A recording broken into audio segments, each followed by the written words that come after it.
you think of movie sets and things like that, there are certain iconic images that we all know instantly, and it takes you right back to either seeing the film at the cinema or indeed watching it on television.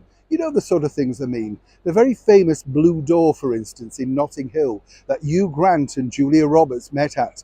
And even today, people still go down to Portobello, Ladbroke Grove, in the very heart of West London, just to be pictured outside the door. It draws you in. It's an imagery that you think, wow, so many millions of people have watched this on celluloid, and now, of course, they want to be pictured there themselves. There are other iconic images, aren't there, like the Black Door, number 10 Downing Street. Although I'll let you into a little secret, that Black Door used in Love Actually, I believe, is not the original Black Door. There's literally another house not too far away in W2 that they use for all of the shootings for anything to do with 10 Downing Street. Hence the reason you kind of say, how on earth were they allowed to film in there? You get the picture.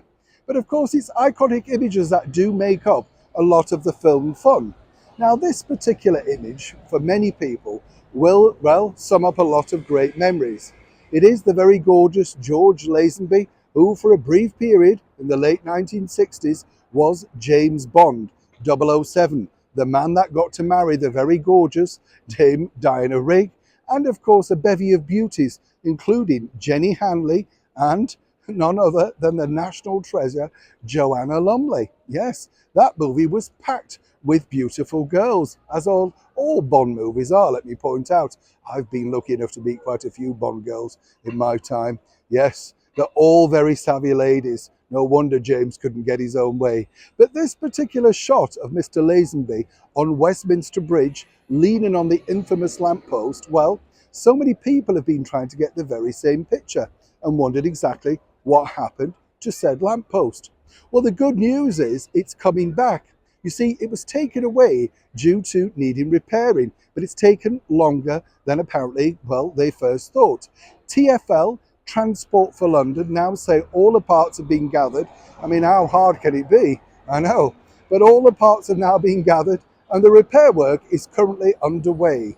They hope to have this particular lamppost back up and running with a lot more safety things attached so that people hopefully can recreate the gorgeous George stance way back of 1969 on Her Majesty's Secret Service.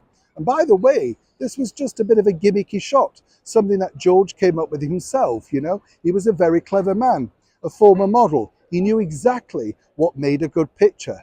And of course, if Bond bosses were very clever, they may have made sure that they owned the rights to this particular image. They do at points, but not everything. I'll explain more next time. But what's interesting is, as I say, if you're coming to London and you think, wasn't it here where gorgeous George stood? Well, it's soon coming back, and you too can take the stance that George did. As ever, thank you so much for watching this little short historical film all about some of our favourite movie locations. Neil Sean, Victoria Palace, London.